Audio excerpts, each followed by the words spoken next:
தமிழ் பேசும் நல்லுள்ளங்களுக்கு வணக்கம். இன்றைக்கு வீடியோவில் நாங்கள் எதை பற்றி பார்க்க போகிறோம்னு சொன்னால், Nokia TA1174 model keyboard mobile ஃபோனில் என்ன பண்ணுறதுன்னு சொல்லி பார்த்தீங்கன்னு சொன்னால், சார்ஜ் ஆகுது இல்லை, சார்ஜிங் பின் பார்த்தீங்கன்னு சொன்னால் டேமேஜ் ஆகிருக்குது. இப்போ இந்த கீபோர்ட் நோக்கியா மொபைல் ஃபோனுக்கு எப்படி புதுசாக ஒரு சார்ஜிங் பின்னை மாற்றி எப்படி சரி பண்ண போகிறோம்ன்றது தான் இன்றைக்கு இந்த வீடியோவில் பார்க்க போகிறோம். இப்போ தான் நீங்கள் புதுசாக ஒரு ரிப்பேரிங் வேலை பழகிறவங்களா இருந்தால் இந்த வீடியோ புதுசாக பாருங்கள். இந்த மாதிரி ரிப்பேரிங் சம்மந்தப்பட்ட வீடியோக்கள் நீங்கள் பார்த்து தெரிஞ்சுக்கணும்னு சொன்னால் நம்மளோட யூடியூப் சேனலை வந்து சப்ஸ்கிரைப் பண்ணுங்கள். பக்கத்தில் இருக்க பெல் ஐக்கனை கிளிக் பண்ணுங்கள், ஆல் பட்டன் எடுத்துக்க. அப்போ தான் நாங்கள் போகிற இந்த மாதிரி வீடியோக்கள் உங்களுக்கு உடனுக்குடனே வரும். இப்போ வாங்க வீடியோக்குள்ளே போகலாம்.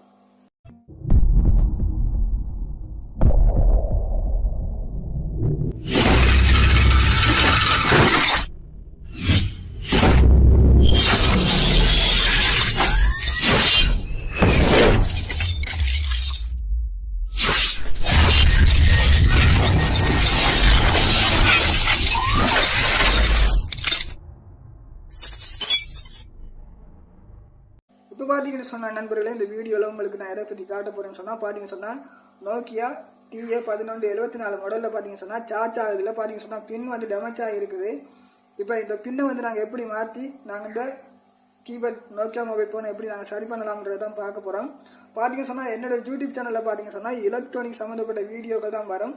பார்த்தீங்கன்னு சொன்னால் இந்த மாதிரி கீபோர்ட் மொபைல் ஃபோன்களை பார்த்தீங்கன்னு சொன்னால் நம்மள்கிட்ட வர்ற கஸ்டமர்கள், அதாவது எலக்ட்ரானிக் ரிப்பேரிங் சர்வீஸ் செய்ய வர்ற கஸ்டமர் பார்த்தீங்கன்னு சொன்னால் கீபோர்ட் மொபைல் ஃபோன்களையும் பார்த்தீங்கன்னு சொன்னால் இந்த மாதிரி சின்ன சின்ன வேலைகளை சரி பண்ணி தர சொல்லி கொண்டு வந்து தந்துருக்குறாங்க. அதை தான் இன்றைக்கு எப்படி சரி பண்ண போகிறோம்ன்றதான் இன்றைக்கு இந்த வீடியோவில் நான் உங்களுக்கு காட்ட போகிறேன்.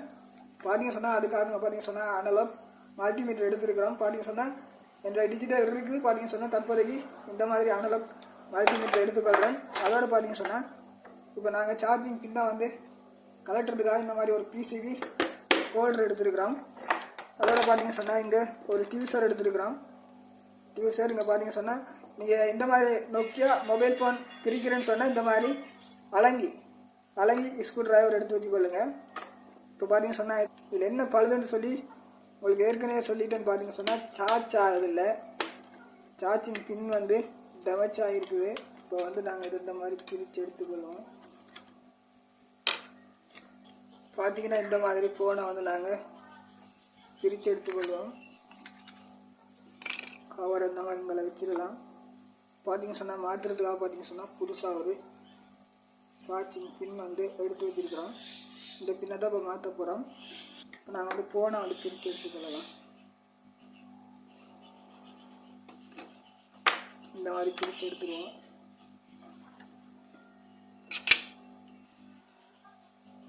நாங்கள் என்ன பண்ண போகிறோம் சொல்லி பார்த்தீங்க சொன்னால், டிஸ்பிளே வந்து நீங்கள் என்ன செய்யணும்னு சொல்லி பார்த்தீங்கன்னு சொன்னால் இந்த மாதிரி எடுத்துகிட்டு பாருங்கள், இந்த மாதிரி இந்தியாவில் திருப்பி வச்சுக்கொள்ளணும். இந்தியாவில் திருப்பி வச்சுட்டு வடிவாக பாருங்கள்.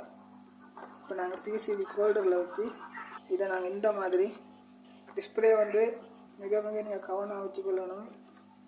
டிஸ்பிளே டேமேஜ் ஆகிடுன்னு சொன்னால் நீங்கள் டிஸ்பிளேயும் சேர்த்து மாற்ற வேண்டி வரும். பார்த்தீங்க சொன்னால் இந்த மாதிரி பிசிபி ஹோல்டரில் வச்சு டைப் பண்ணிட்டோம். பார்த்தீங்க சொன்னால் இங்கே இருக்கிற பின், இந்த பின்னை வந்து கீட் பண்ணி ப்ளோயரை வச்சு கீட் பண்ணி கலட்ட போகிறோம். அதுக்கு மேலே பார்த்தீங்க சொன்னால் பேஸ்ட்டு வச்சுக்கொள்ளுங்க. மொபைல் ஃபோனில் பயன்படுத்தக்கூடிய பேஸ்ட்டு கொஞ்சம் வச்சுக்கொள்ளுங்க. இந்த மாதிரி கீட் பண்ணி கொள்ளலாம். பின்னை வந்து பிரித்து எடுக்கிற நேரம் பொறுமையாக எடுக்கணும்.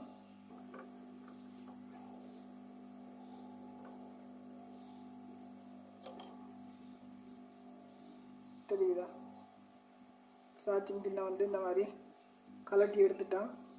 லோயரை வச்சு கீட் பண்ணி கலட்டி எடுத்துட்டோம். இப்போ வந்து நான் புதுசாக ஒரு பின்னை வந்து எப்படி மாற்ற போகிறோம்ன்றத பாருங்கள். ஃபோன் இந்த மாதிரி எடுத்துகிட்டு எங்களுக்கு இனி பிசிபி ஹோல்டர் தேவைப்படாது. பார்த்தீங்க சொன்னால் இந்த இடத்த வந்து நாங்கள் நல்லா கிளியர் பண்ணிக்கொள்ளணும். இந்த மாதிரி பின் இந்த இடத்த நல்லா கிளியர் பண்ணிக்கொள்ளுங்க. அப்போ தான் வச்சு நாங்கள் மறுபடியும் ஒரு பின்னை வந்து ரீப்ளேஸ் பண்ணுறதுக்கு, அதாவது மாற்றுறதுக்கு, புதுசாக ஒரு பின்னை மாற்றுறதுக்கு எங்களுக்கு இதில் பார்த்தீங்க சொன்னால் 5 லைன் வரும். பார்த்தீங்க சொன்னால் பின்னை இந்த மாதிரி நாங்கள் பிரித்து எடுத்து தான் பெருசே பண்ணணும்னு சொல்லி பார்த்தீங்க சொன்னால் இந்த மாதிரி பின்னை வந்து நாங்கள் என்ன செய்யணும்னு சொல்லி பார்த்தீங்கன்னு சொன்னால் சரி சென்டரில் இதில் பார்த்தீங்க சொன்னால் இங்கே வந்து 5 பின், இந்த சார்ஜிங் பின்னில் பார்த்தீங்கன்னு சொன்னால் 5 பின் வந்து இருக்குது. இந்த 5 பின்னும் வந்து எங்களுக்கு இந்த இடத்துல இருக்கிற 5 பின்னில் வந்து சரியாக நாங்கள் சென்டரில் வச்சுக்கொள்ளணும். இந்த மாதிரி பார்த்தீங்கன்னு சொன்னால் இந்த இடத்துல 5 பின் வருது. இந்த 5 பின்னுக்கு நாங்கள் சென்டரில் வச்சு நாங்கள் ஒட்டி கொள்ளணும். இப்போ நான் ஒட்டிட்டு உங்களுக்கு காட்டுறேன் பாருங்கள். இப்போ பார்த்தீங்கன்னு சொன்னால் நண்பர்களே, இந்த மாதிரி நாங்கள் வந்து பாருங்கள் சரி சென்டரில் இந்த மாதிரி வச்சுருக்குறோம். பார்த்தீங்கன்னு சொன்னால் இந்த இடத்துக்கு நாங்கள் சென்டரில் வச்சுட்டு லேசாக ஒட்டி கொள்ளணும். ஒட்டின பிற்பாடு தான் பார்த்தீங்கன்னு சொன்னால் இந்த இடத்துல வந்து ஒரு 5 லைன் பின் கொடுத்துருப்பாங்க. இந்த 5 லைனை வந்து நாங்கள் ஒட்டி கொள்ளணும். இப்போ பார்த்தீங்கன்னு சொன்னால் நாங்கள் இந்த இடத்துக்கு ஒட்டிட்டோம். இந்த இடத்துக்கும் லேசாக வச்சு ஒட்டி இருக்கிறோம். பார்த்தீங்கன்னு சொன்னால் அதை வந்து நான் உங்களுக்கு காட்டுறதா பார்த்தீங்கன்னு சொன்னால் வீடியோ வந்து பெருசாகிடும். அதனால் உங்களுக்கு வீடியோவை கொஞ்சம் சின்ன நான் காட்டணுன்றதுக்காக பார்த்தீங்கன்னு சொன்னால் இந்த மாதிரி காட்டியிருக்கிறேன். பாருங்கள் சரி சென்டரில் வச்சுட்டோம். இந்த இடத்துக்கும் நீங்கள் முதல்ல ஒட்டி கொள்ளுங்க. இப்போ வந்து பார்த்தீங்கன்னு சொன்னால் நாங்கள் 5 பின்னையும் வந்து ஒட்டி கொள்ளுவோம்.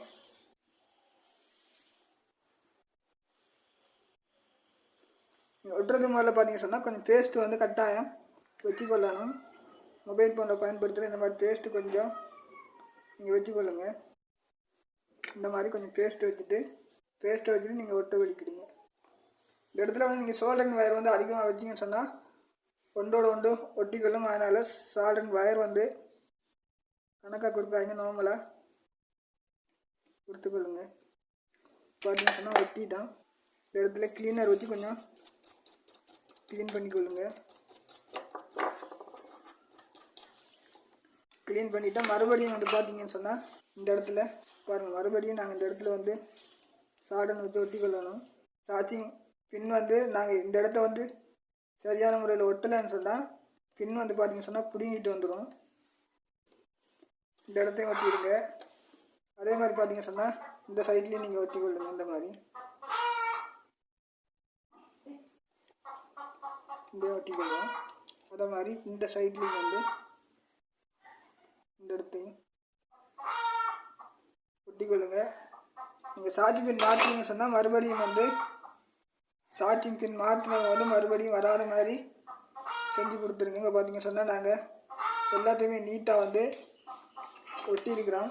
பார்த்தீங்கன்னு சொன்னால் எல்லாத்தையுமே வந்து நாங்கள் நீட்டாக ஒட்டிட்டோம். இப்போ நாங்கள் என்ன செய்ய போகிறோம்னு சொல்லி பார்த்தீங்கன்னு சொன்னால் சார்ஜிங் பின்னை கனெக்ஷன் பண்ணி பார்ப்போம். நாங்கள் வந்து பார்த்தீங்கன்னு சொன்னால் சிசி பின் மாற்றின டிஸ்பிளே வந்து இந்த பக்கத்துக்கு தான் வச்சுருக்கணும். இந்த இடத்துலேயே வச்சுட்டு கீட் பண்ணிங்க சொன்னால் டிஸ்பிளே வந்து டேமேஜ் ஆகிரும். புதுசாக நீங்கள் டிஸ்பிளே மாற்ற வேண்டி வரும். இப்போ என்ன செய்ய போகிறோம்னு சொல்லி பார்த்தீங்கன்னு சொன்னால் பின்னை மாற்றிட்டோம். நான் சொன்ன மாதிரி நீங்கள் பின்னை மாற்றுங்க. இந்த மாதிரி நோக்கியா மொபைல் ஃபோனுக்கு பின் மாற்றுன்னு சொன்னால் முதலாவது கீட் பண்ணி இந்த பின்னை கலட்டுங்க. கீட் பண்ணி இந்த பின்னை கலட்டி எடுத்துருங்க. அப்புறம் இந்த இடத்துல வந்து நல்லா க்ளீன் பண்ணிக்கொள்ளுங்க. இந்த இடத்துல பார்த்தீங்கன்னு சொன்னால் 5 லைன் இருக்கும். 5 லைனுங்க நீங்கள் சால்டர் பவுட்டில் சொல்லும். அதை வச்சு நீங்கள் நல்லா க்ளீன் பண்ணிக்கொள்ளுங்க. பண்ணிவிட்டு இந்த மாதிரி நான் சொன்ன மாதிரி முதலாவது பின்னை வச்சுட்டு இந்த இடத்துக்கும் உங்களுக்கு தெரியலன்னா காட்டுறேன். இந்த இடத்துலையும் முதலாவது ஒட்டிக்கொள்ளுங்க. அதுக்கு பிற்பாடு பார்த்தீங்கன்னு சொன்னால் இந்த இடத்துலையும் ஒட்டிக்கொள்ளுங்க. உங்களுக்கு விலங்கலைன்னு சொன்னால் தனியாக ஒரு சார்ஜிங் பின் எடுத்து உங்களுக்கு காட்டுறேன். இப்போ பார்த்தீங்கன்னு சொன்னால் நாங்கள் சார்ஜிங் பின்னை மாற்றிட்டோம். இப்போ எத்தனை வோல்ட் கரண்ட் வருதுன்ற செக் பண்ணி பார்க்குறதுக்காக பார்த்தீங்கன்னு சொன்னால் DC 10ல் 40 வச்சுருக்குறோம். இப்போ சார்ஜிங் பின்னை வந்து நாங்கள் கொழுவி கொள்வோம். சார்ஜிங் பின்னை கொழுவிட்டோம். இப்போ நாங்கள் செக் பண்ணி பார்ப்போம். ப்ளஸுக்கு ப்ளஸும் மைனஸுக்கு மைனஸும் வச்சுக்கொள்வோம். சரியா? பார்த்தீங்கன்னு சொன்னால் பேட்ரி கனெக்டரில் நாங்கள் வைக்கிறோம். இது ப்ளஸ், இது மைனஸ். இப்போ பார்த்தீங்கன்னு சொன்னால் எங்களுக்கு 4 வோல்ட் வருது. பார்த்தீங்கன்னு சொன்னால் 1 2 3 4. ஓகே, இப்போ பார்த்தீங்கன்னு சொன்னால் சரியான வோல்டேஜ் வருது. 4 வோல்டேஜ் கரண்ட் வருது. இந்த மாதிரி நீங்கள் செக் பண்ணி பார்த்துட்டு தான் சிசி பின் மாற்றினீங்கன்னு சொன்னால் நீங்கள் முதலாவது செக் பண்ணி பார்க்கணும். 4 வோல்ட் கரண்ட் வந்துச்சுன்னு சொன்னால் 4 வோல்டேஜ் கரண்ட் வந்துச்சுன்னு சொன்னால் தான் எங்களுக்கு சரியாக சார்ஜிங் ஆகும். இப்போ பார்த்தீங்கன்னு சொன்னால் இந்த மாதிரி பின்னை வச்சு சரி சென்டரில் வச்சு ஒட்டி சரி பண்ணிட்டோம். இப்போ பாருங்கள், நாங்கள் இந்த கவர்சிங்கில் வச்சுட்டு ஒருக்கா உங்களுக்கு எப்படி சார்ஜ் ஆகுதுன்றதையும் ஒருக்கா செக் பண்ணி பார்த்துடலாம். ஓகே, இந்த மாதிரி வச்சுக்கொள்ளுவோம்.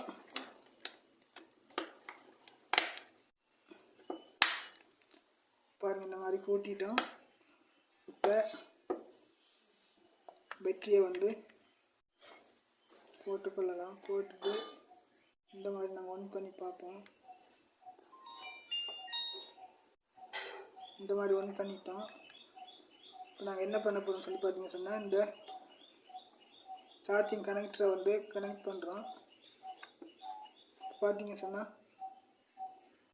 சார்ஜ் ஆகுது.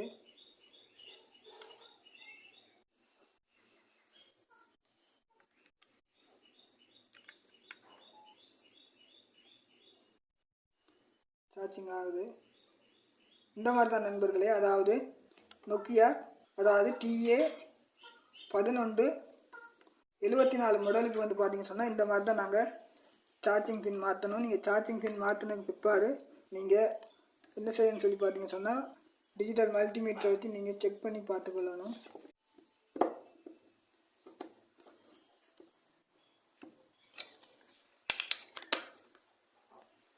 நல்ல நண்பர்களே, இந்த மாதிரி தான் நீங்கள் வந்து ஒரு கீபேட் அதாவது நோக்கியா TA1174 மாடல் ஃபோனுக்கு வந்து இந்த மாதிரி தான் நீங்கள் வந்து அதாவது சார்ஜ் ஆகலைன்னு சொன்னால் முதலாவது நீங்கள் என்ன செய்யுங்க, டிஜிட்டல் மல்டிமீட்டரை வச்சு செக் பண்ணி பாருங்கள். சார்ஜ் ஆகலை அப்படின்னு சொன்னால் இந்த மாதிரி நீங்கள் ஒரு புதிதாக ஒரு சார்ஜிங் பின்னை வந்து நீங்கள் மாற்றி சரி செய்ய முடியும். பார்த்தீங்க சொன்னால் இது வந்து இதில் இருந்த சார்ஜிங் பின், இந்த சார்ஜிங் பின்னை கலட்டிட்டு தான் புதுசாக ஒரு சார்ஜிங் பின்னை மாற்றிருக்கிறோம். இந்த சார்ஜிங் பின் மாற்றின உடனே பார்த்தீங்கன்னு சொன்னால் முதலாவது எத்தனை வோல்டேஜ் 4 வோல்டேஜ் சார்ஜ் வருதான்றதை நீங்கள் ஒருக்கா செக் பண்ணிக்கொள்ளுங்கள்.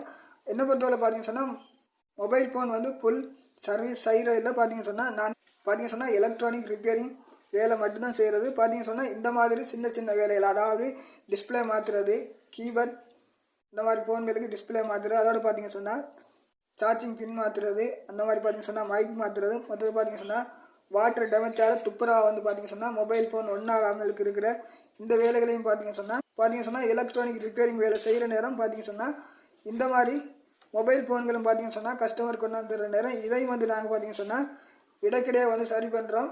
அந்த மாதிரி வீடியோவும் பார்த்தீங்க சொன்னால் நீங்களும் பார்த்து தெரிஞ்சுக்கொள்ளணுன்றதுக்காக தான் இந்த வீடியோவும் வந்து நான் உங்களுக்கு அப்லோட் பண்ணுறேன். பார்த்தீங்க சொன்னால் இந்த மாதிரி சார்ஜ் பின் நீங்கள் மாற்றுற நேரம் பார்த்தீங்க சொன்னால் நான் மறுபடியும் சொல்கிறேன். இந்த பாருங்கள், இந்த சார்ஜிங்கில் பார்த்தீங்க சொன்னால் இங்கே ஒரு பின் இருக்குது, இங்கே ஒரு பின் இருக்குது, இந்த இடத்துலையும் இருக்குது. இது எதுக்காக இருக்குதுன்னு சொல்லி பார்த்தீங்க சொன்னால் அதாவது போர்டில் வந்து நாங்கள் அதாவது கிரவுண்ட் பகுதி என்று சொல்லுவோம் போட்டை, அந்த போர்டில் கிரவுண்ட் பகுதியில் வந்து நீங்கள் இதை வந்து அந்த 4 பின் சைட்டையும் பார்த்தீங்க சொன்னால் இந்த பின் இது இந்த இடம் இவ்வளோ வந்து போர்டில் வந்து சரியான முறையில் நாங்கள் ஒட்டி கொள்ளணும். அப்படி அதை ஒட்டின பிற்பாடு தான் அதாவது சார்ஜ் பின் வந்து பார்த்தீங்க சொன்னால் 5 லைன் வரும். பாருங்கள், இந்த இடத்துல வந்து 5 பின் வரும், தெரியுதா? இந்த இடத்துல பாருங்கள் 5 பின் வரும். அது விலங்குன்னு சொன்னால் நீங்கள் கமெண்ட் பண்ணுங்கள் அந்த பின் என்ன லைன் இருக்குன்னு சொல்லி வீடியோ வந்து தெளிவாக போடலாம். இதில் வந்து 5 பின் இருக்கும். இந்த 5 பின்னு வந்து பார்த்தீங்க சொன்னால் இந்த மாதிரி கீபேட் மொபைல் ஃபோனில் பார்த்தீங்கன்னு சொன்னால் இல்லை ஆண்ட்ராய்டு மொபைல் ஃபோனாக இருந்தாலும் சரி சென்டருக்கு அந்த 5 பின்னும் வரணும். 5 பின்னும் வந்த பிற்பாடு தான் நீங்கள் வந்து இந்த இடத்துக்கும் இதையும் வந்து நீங்கள் ஒட்டிக்கொள்ளணும். ஒட்டின பிற்பாடு தான் நீங்கள் 5 லைனையும் வந்து நீங்கள் சால்டர்னை வச்சு ஒட்டிக்கொள்ளணும். இந்த மாதிரி சால்டர்னை வச்சு ஒட்டிக்கொள்ளணும். அதே மாதிரி பார்த்தீங்கன்னு சொன்னால் பின் மாற்றுற நேரம் பார்த்தீங்கன்னு சொன்னால் இந்த பிட்டு வந்து கிளியராக இருக்கணும். அதே மாதிரி இந்த மாதிரி கூராகவும் இருக்கணும். இருந்தால் தான் நீங்கள் சார்ஜிங் பின்னை வந்து ஈஸியாக வந்து சரி செய்ய முடியும், பழுதை வந்து சரி செய்ய முடியும். இந்த மாதிரி தான் நண்பர்களே சார்ஜிங் பின் வந்து சாதாரண கீபேட் மொபைல் ஃபோனாக இருந்தாலும் சரி இல்லை ஆண்ட்ராய்டு மொபைல் ஃபோனாக இருந்தாலும் இந்த மாதிரி தான் மாற்றி சரி பண்ணுறது. இந்த வீடியோவில் வந்து உங்களுக்கு ஏதாவது சந்தேகங்கள் கேள்விகள் இருந்தால் கமெண்ட் பாக்ஸில் நீங்கள் பதிவிடலாம். நல்ல நண்பர்களே, இந்த வீடியோ உங்களுக்கு பிடிச்சிருந்துன்னு சொன்னால் லைக் பண்ணுங்கள், ஷேர் பண்ணுங்கள், சப்ஸ்கிரைப் பண்ணுங்கள், பக்கத்தில் இருக்க பெல் ஐக்கனையும் கிளிக் பண்ணுங்கள், ஆல் பட்டன் எழுதுங்க. அப்போ தான் நான் போகிற இந்த மாதிரி வீடியோக்கள் உங்களுக்கு உடனுக்குடனே வரும். மற்றும் ஒரு வீடியோவில் சந்திக்கலாம். நன்றி, வணக்கம்.